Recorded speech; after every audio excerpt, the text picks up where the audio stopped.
इस इलाके का जो देवीलाल से बहुत पुराना रिश्ता रहा है और यहाँ जो वीरेंद्र सिंह होते थे जो बहुत लंबे समय तक मंत्री रहे। समय पे तो मैं भी उस पार्टी में नहीं, वो पार्टी टूट गई तो पुराना किसी का उलाना नहीं होता। थोड़ा समझने की बात कर रहा हूँ। जो देवीलाल 62 में जब ज्वाइंट पंजाब था तो मान्यता विरोधी दल के नेता थे। अकाली दल छोटी पार्टी थी। प्रताप सिंह कैरों चीफ मिनिस्टर होते थे। ये तो सब बात की बातें हैं। और जब हरियाणा बना तो जो देवीलाल 3 बार 70 में, 82 में और 87 में तीनों बार लोगों ने चीफ मिनिस्टर चुन दिए थे, पर 82 में तपासे का एक गलत रोल था। और जब भी जो देवीलाल चीफ मिनिस्टर बने भारतीय जनता पार्टी की सपोर्ट से बने। जब भी मैं उस बात पे आ रहा हूं, आज कई भाई बार खड़े थे झंडा लेके किसान यूनियन का।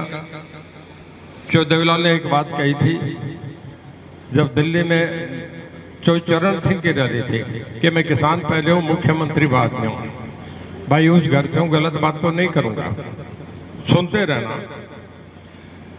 किसान तो हम सारे जो यहाँ बैठे सारे ही किसान है। भूपेंद्र सिंह जी किसान है, मैं भी किसान का बेटा हूँ। एक एक्ट आया था, लोगों ने विरोध करा, एक्ट वापस हो गया। प्रचार हुआ था कि अंबानी अडानी को जमीन ट्रांसफर हो जाएगी, छत गांव के गांव छत दिए जाएंगे। प्रचार हो गया था कि कोई आदमी अपने खेत में जाएगा तो भी गेट पास लेना पड़ेगा। ऐसा प्रचार हुआ। मैं बिजली मंत्री रहा हूँ, सारे समझदार आदमी हूँ। आप मुझे ये बताओ, किसी के नाम उस घर में कोई रहता हो, मीटर कट गया हो और उसमें दूसरा आ गया तो कनेक्शन होगा क्या? नहीं होता ना। ट्यूबवेल का कनेक्शन अगर आपके नाम जमीन नहीं है तो ट्यूबवेल कनेक्शन आपको नहीं मिलता, तो जमीन कैसे? तब से मैंने मेरे महकमे को बहुत बढ़िया चलाया। हमारा डिपार्टमेंट 3700 करोड़ घाटे में था। कभी सरकारी महकमा प्रॉफिट में बहुत कम आता है, जिसे पब्लिक सेक्टर अंडरटेकिंग कहते हैं, PSU। और मैं 1000 करोड़ में प्रॉफिट में लेके आया। राष्ट्रपति ने मुझे सम्मानित करा कि बहुत बढ़िया चलाया। देश में कर्नाटक के बाद नंबर 2 रहा हूँ। मुझे राष्ट्रपति ने बुला के सर्टिफिकेट दिया। और इसके बाद 24 घंटे बिजली खचाखच चलती है कि नहीं चलती? पहले तो हम 11 बजे तक बाहर बैठते थे। बोले भाई 12 बजे बिजली आएगी, फिर घड़ी देखते थे कितनी देर रहेगी, 10 मिनट। बोले भाई अब तो 10 मिनट हो रहे हैं। फिर आते थे, फिर अंदर पंखे चलते थे, जाते थे। भाई अब तो ना रात को बंद होती ना दिन को बंद होती, 24 घंटे बिजली मिल रही है। और मैं ये भी बताऊं, प्रदेश में सबसे ज्यादा मुआवजा, परमात्मा किसी की फसल ना बर्बाद करे, सबसे ज्यादा मुआवजा रिकॉर्ड पे हरियाणा सरकार जो दे रही है, कोई भी प्रदेश नहीं दे रहा है। ये भी एक रिकॉर्ड की बात है। देखिए, सर्विस में हमारे डबवाड़ी में एक गांव है रिसालिया खेड़ा, चौटाला से 15 किलोमीटर दूर है। वहाँ MLA कांग्रेस का बना डबवाड़ी हल्के से। एक गांव के 38 बच्चे जो C ग्रुप का आया उसमें आया, MLA कांग्रेस का कोई सिफारिश पड़ा नहीं, वो निकल के आए। और भाई इसके बाद 26 बच्चे दूसरे D ग्रुप में उसी गांव के फिर आ गए। जो पढ़ता है वो आ गया था। मेरे ख्याल में नारनौद गांव के भी तो बच्चे लगे होंगे ना जी? कितने लगे? कितने लगे? 83 बच्चे लगे हैं भाई। 83 बच्चे, बताओ कैसे कहते हैं? उन 83 घरों के माँ बाप ने कभी सोचा था कि उनका बच्चा अफसर लग जाएगा? भाई ये आप जो पढ़ता है लिखता है, ऐसा काम नहीं। तो पहले ये था कि जी कच्ची पेंसिल से लिखते हैं, पक्की से बोले नंबर काट देते हैं, पेपर काट देते हैं, नंबर दे देते हैं, आड़तियों के पैसे रखवाते थे। इससे बढ़िया राज नहीं हो सकता।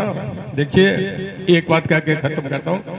नरेंद्र मोदी जी और हमारे माननीय मनोहर लाल जी, माफ करना, मैं तो बच्चों के लिए कमाई कर लूँ, कुछ और सोच लूँ, आगे का सोच लूँ, पीछे का सोच लूँ। वो तो समर्पित हैं देश के लिए। उन्होंने तो करके जाना है कि जो देश के लिए कर जाए कर जाए। उन्होंने अपने लिए पीछे को छोड़ के नहीं जाना, वो तो देश के लिए छोड़ के गए। तो देश को अच्छा बना के छोड़ के जाना चाहिए। मैं एक बात कह के खत्म करता हूँ। आप हम इतिहास पढ़ते, मैं हिस्ट्री का स्टूडेंट रहा हूँ। अशोक सम्राट का नाम था। अशोक और चंद्रगुप्त मौर्य देश के सबसे बड़े जो हिंदू राजा थे, सबसे बड़े रहते। उससे बड़ा अकबर राव का तो मुस्लिम था। अशोक सम्राट का मैंने हिस्ट्री में पढ़ा है कि उनका जो पहला युग था वो एक बहुत, जिसे कहें तहलका मचा देने वाला युद्ध था। मतलब युद्ध पे युद्ध, उन्होंने दुनिया जीत के हिंदुस्तान में अपना परचम फहराया था। सबसे बड़े राजा अपने, वो तहलका मचाने वाला युग था। और जब दूसरा युग आया तो वो एक दयालु बन के मंदिरों का निर्माण करने वाला था। और तीसरा युग आया तो वो देश का निर्माता बन गया था। भाई हमारे नरेंद्र मोदी जी का पहला युग है, अब दूसरा युग है, अब तीसरा युग चल रहा है जिसमें हमारा किस्मत पैर रख जाएंगे।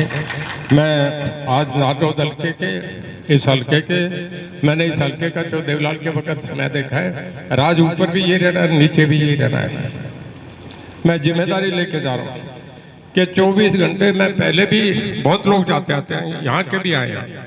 मैं हर महीने की 5 तारीख को हिसार आता हूँ और 1,000 आदमी होता है कि नहीं होता, खड़े हो गलत कह रहा हो तो बता दो।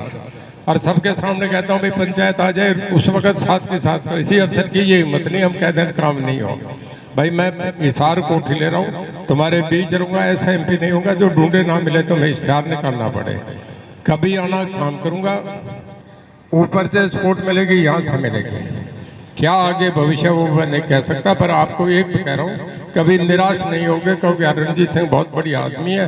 एक आदमी भी कहीं नेगेटिव कहता नहीं मिलेगा। कहीं पूछ ले, ये कहेगा यार आदमी ठीक है। भाई आदमी ठीक है, पार्टी ठीक है, तो फिर जज के साथ दो, उस पार्टी को कामयाब करो। हर वक्त आपका हूँ, आपका अजीज रहूँगा। और पिछली सारी बातें खत्म करके जोर से लग जाओ। हमने हिसार से भी बड़ी नारनौल हल्के की लीड हो तो ज़्यादा बढ़िया। और मैं फिर आपके लिए खुल के तंगली से बरसाऊँ तो बहुत बढ़िया। आपका बहुत धन्यवाद। बहुत जय हिंद, जय भारत।